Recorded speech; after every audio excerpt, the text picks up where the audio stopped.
본 채널은 인문학에서 널리 잘 알려진 명저서들의 내용을 자세하게 살펴보는 볼거리로 시청자 여러분들과 구독자 여러분들의 관심으로 유지되고 있습니다. 구독과 좋아요, 알림 설정, 그리고 후원은 운영자의 컨텐츠 제작에 큰 힘이 됩니다. 안녕하세요. 구독자 여러분. 오늘은 칸트의 순수이성 비판에 대해서 깊이 있게 생각해보는 시간을 가져보겠습니다. 저는 칸트의 불세출 최고 대표작이라는 순수이성 비판 1781년 그의 나이 57세 때를 접하고 난 후 방대한 이 책의 내용을 막연히 이해하고 싶다는 오기에 사로잡혔습니다. 하지만 이는 표현 그대로 오기에 불과한 것이었음을 고백하지 않을 수 없습니다. 저는 철학 전공자도 아니고 칸트의 순수이성 비판을 과연 제대로 읽었는지에 대해서도 확실하게 장담할 수 없으며 또한 이를 비평할 만큼 학문이 깊다고 할 수 없습니다. 하지만 사실 우리가 어떤 책을 제대로 읽었다고 말할 수 있는 경우가 과연 얼마나 존재할 수 있는지는 누구나 의문을 가질 수 있을 것이므로 용기를 내어 저의 미천한 학식 수준에서 칸트의 순수이성 비판을 읽고 이해한 대로 묘설하여 보기로 감히 용기를 내어 보았습니다.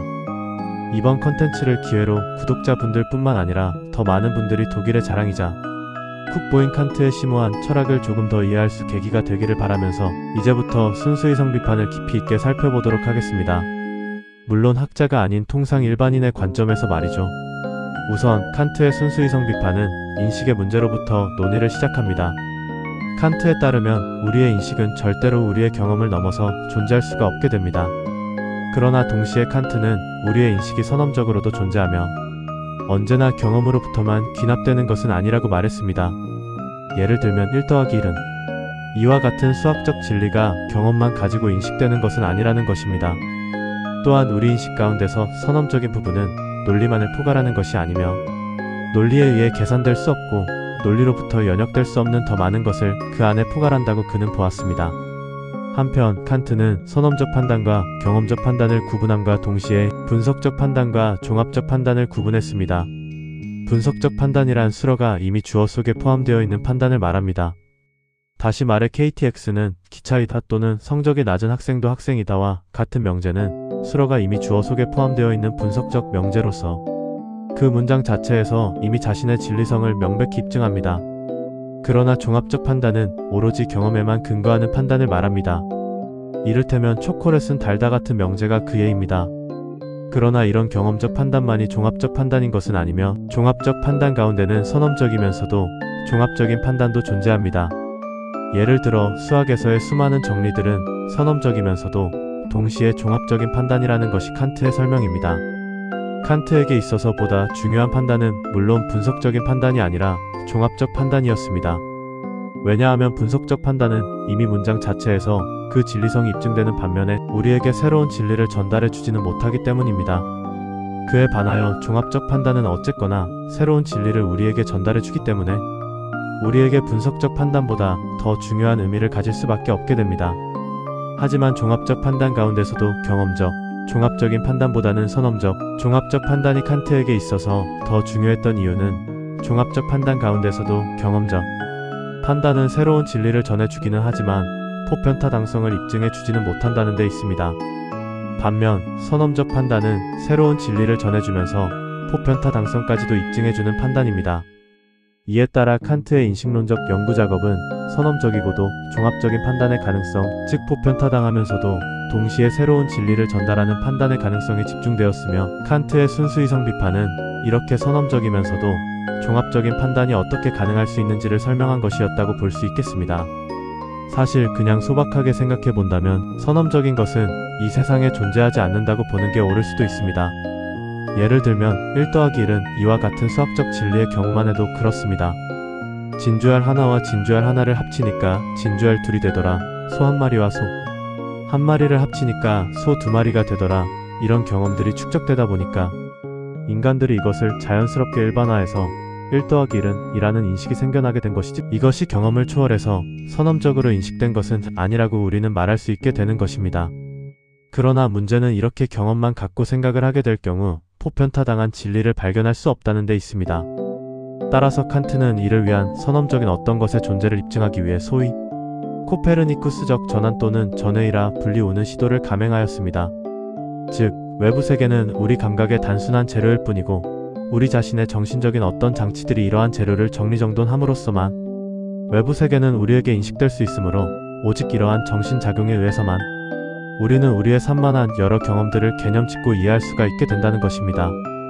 칸트에 따르면 우리의 감각을 유발하는 물 자체는 우리의 인식에 도달하지 못합니다.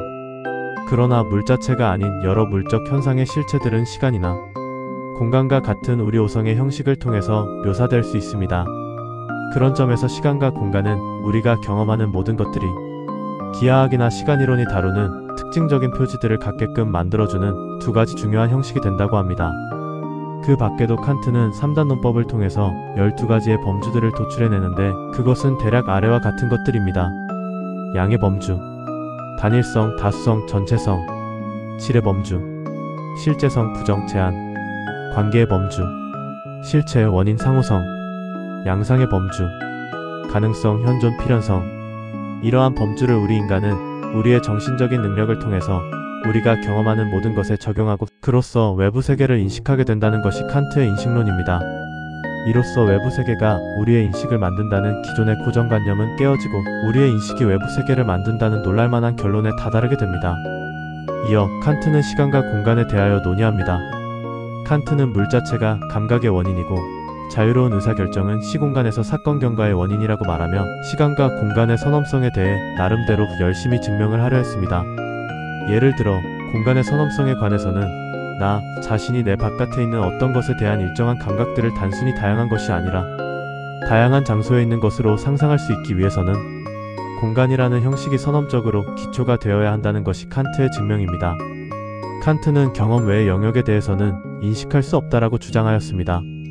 헤겔의 변증법에 영향을 받은 칸트는 태제 독일어로는 티즈, 즉 정명제 전과 안티테제 독일어로는 antithes 즉 반명제 반라는 개념을 통하여 정명제로서 세계는 시간상 시작점을 갖고 있었고 공간적으로도 제한되어 있다는 것을 이에 대한 반명제로서 세계는 시작도 없고 끝도 없으며 공간적으로도 무한하다라는 것을 예로 들며 이러한 양자간 모순 즉 이율 배반에 대해서는 단순한 오류가 아니라 이성의 본성으로부터 유래하는 필연적인 모순이라고 하였습니다. 그러나 이러한 필연적인 모순은 보다 높은 차원의 반성을 통하여 비로소 해소될 수 있다고 설파했습니다. 무슨 반성을 하라는 건지 잘 모르겠습니다.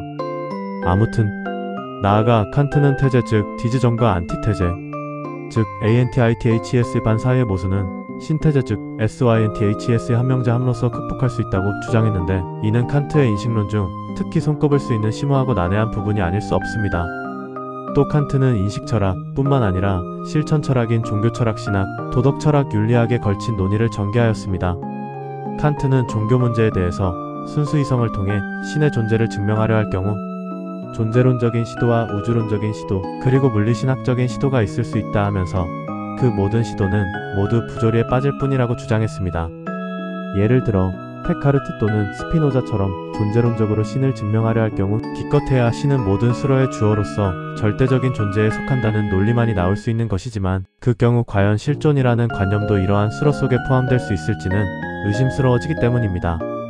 칸트에 따르면 실존은 여기서 결코 수로에 포함되어서는 안 됩니다. 예를 들어 내가 어떤 재물을 상상한다고 해서 그 자리에서 곧 그 어떤 재물을 가질 수 있는 것은 아니기 때문입니다.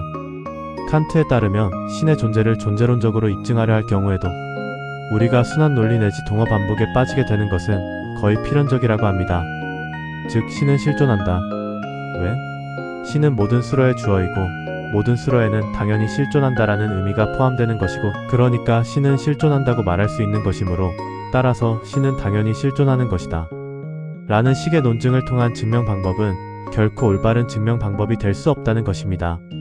칸트가 생각하기에 이성적으로 신의 존재를 증명하는 것은 오로지 관습법에 의해서만 가능할 뿐이라 할 수 있습니다. 신, 자유, 불멸성 이런 것들은 이성의 이념이고 이성은 이러한 이념들을 우리에게 확신시킬 수는 있지만 어차피 그런 이념들의 실존성을 이성이 증명해 줄 수는 없다는 것입니다. 그러한 이념들은 실제적이고 도덕과 연관된 의미들을 갖게 되어 있습니다. 만약 이성을 순수하게 지적으로만 사용하려 할 경우 우리는 필연적으로 오류에 도달할 수밖에 없으므로 결국 우리는 이성을 오로지 도덕적인 목적에 따라 적용할 때에만 이성을 올바르게 적용할 수 있게 된다는 것입니다. 그래서 그의 저서 제목이 순수 이성 비판이었는지 모릅니다. 이로써 문제는 인식론을 떠나서 실제적인 것, 도덕의 본질에 관한 것이 당시 철학의 가장 중요한 문제로 대두하게 된 것입니다. 그러한 문제의식에 따라 칸트는 1781년 순수이성 비판 이후 4년 뒤부터 도덕 철학과 윤리학에 관련된 두 권의 중요한 저서를 잇따라 발표합니다. 1785년 그의 나이 61세 때 발표된 도덕형 이상학의 기초와 1786년 그의 나이 62세 때 발표된 실천 이성 비판이 그것입니다. 도덕형 이상학의 기초 그리고 실천 이성 비판에서 칸트는 이제 이성이 어떻게 실제적으로 사용될 수 있는가에 관하여 정언명령, 가언명령 등의 개념을 소개하며 선, 도덕, 윤리, 보편적 일반 법칙 등을 본격적으로 논하기 시작합니다. 자, 그러면 이제부터 칸트의 순수이성 비판에서 모순이라고 생각되는 것을 감히 지적해 보겠습니다. 순수이성 비판에서 칸트가 펼친 논리를 살펴보면 확실히 그의 천재성을 볼 수는 있으나 그의 논리 모두가 설득력을 가지고 있다고 보기에는 무리가 있을 듯합니다. 우선 칸트의 인식론 중 그가 제시한 12가지 범주에는 모순이 있어 보입니다. 예를 들면 12가지 범주 중 원인이라는 범주를 생각해보면 칸트는 물 자체라는 것이 우리 감각의 원인이라고 말했습니다. 그러나 그는 물 자체는 우리 인식이 도달하지 못하는 영역으로서 우리 오성 활동의 선험적 형식이자 범주가 적용될 수 없는 영역이라고까지 표현했습니다. 그럼에도 불구하고 물 자체가 우리 감각의 원인이라고 설명했는데, 그렇다면 물 자체는 인식할 수는 없으나 우리 감각의 원인은 된다라는 것으로 이는 모순이 아닐 수 없습니다. 그리고 칸트는 물 자체가 감각의 원인이고 자유로운 의사결정은 시공간에서 사건 경과의 원인이라고 설명했는데, 상식적으로 보더라도 우리의 시간과 공간에서 일어나는 여러 사건 경과들이 우리의 자유로운 의사결정에 의한 산물일 리는 없는 것입니다. 예를 들어 천재지변, 자연재해 등과 같은 대사건들을 우리의 자유로운 의사결정의 산물로 볼 수는 없을 것이기 때문입니다. 결국 그 자유로운 의사결정의 주체는 누구였는가? 인간이 아니고 신이었는가? 결국 이러한 논의도 증명 불가능하고 추상적인 것이 되어 버리기는 마찬가지일 것입니다. 또한 칸트는 시간과 공간은 선험적인 것이라 말했습니다. 특히 공간의 선험성에 관해서는 나 자신이 내 바깥에 있는 어떤 것에 대한 일정한 감각들을 단순히 다양한 것이 아니라 다양한 장소에 있는 것으로 상상할 수 있기 위해서는 공간이라는 형식이 선험적으로 기초가 되어야 한다라고 설명하며 공간의 선험성을 증명하려고 했는데, 정작 칸트의 논리에 의하면 나 또한 물 자체에 속하기 때문에 인식될 수 없고 현상적으로 존재할 수 없는 것이므로 내 바깥에라는 개념 자체가 성립할 수 없다라는 모순이 도출될 수 있겠습니다. 결론. 살펴본 바와 같이 칸트의 논리, 주장에는 범접할 수 없는 그의 천재성과 그 이론적 심오함에 감탄을 금하지 않을 수 없습니다. 그러나 우리는 칸트의 논리 주장 그대로를 추정하기에는 곤란한 난점이 발견되고 있다는 점에 유의할 필요가 있겠습니다. 그럼에도 불구하고 궁극적으로 칸트가 후세의 학자들에 의하여 여전히 사상 최고 존엄의 철학자로서 추앙받고 있는데 그 이유는 무엇일까요? 요컨대 칸트는 인식철학에 있어서 경험 바깥의 부분에 대해서는 우리가 알 수 없는 불가지의 영역을 남겨놓고 우리가 경험할 수 있는 부분에 대해서는 이성적 범주를 통해 인식하려 했던 것입니다. 바로 이러한 점은 우리가 오로지 신에게만 의존하였던 철학의 암흑기인 중세 이후 칸트가 비로소 인간 중심 철학으로의 위대한 전환을 시도한 것이라는 점을 기억할 필요가 있기 때문일 것입니다. 구독과 좋아요, 알림 설정, 그리고 후원은 운영자의 컨텐츠 제작에 큰 힘이 됩니다. 시청해주셔서 감사합니다.